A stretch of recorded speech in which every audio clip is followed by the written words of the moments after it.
اور اگر ہم چاہتے تو ہر شخص کو ہدایت دے دیتے، لیکن میری طرف سے یہ بات قرار پا چکی ہے کہ میں دوزخ کو جنوں اور انسانوں سب سے بھر دوں گا۔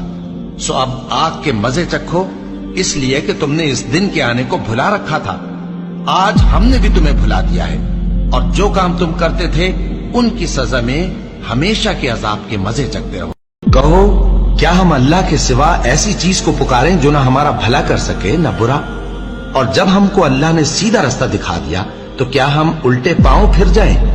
پھر تو ہماری ایسی مثال ہو جیسے کسی کو جنات نے جنگل میں بھلا دیا ہو اور وہ حیران ہو رہا ہو،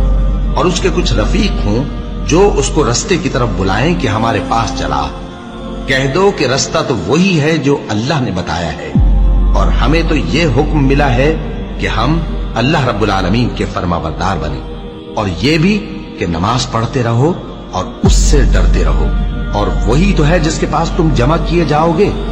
اور وہی تو ہے جس نے آسمانوں اور زمین کو تدبیر سے پیدا کیا ہے، اور جس دن وہ فرمائے گا کہ ہو جا تو حشر برپا ہو جائے گا، اس کا ارشاد برحق ہے، اور جس دن سور پھونکا جائے گا اس دن اسی کی بادشاہت ہوگی، وہی پوشیدہ اور ظاہر سب کا جاننے والا ہے، اور وہی دانا ہے، خبردار ہے۔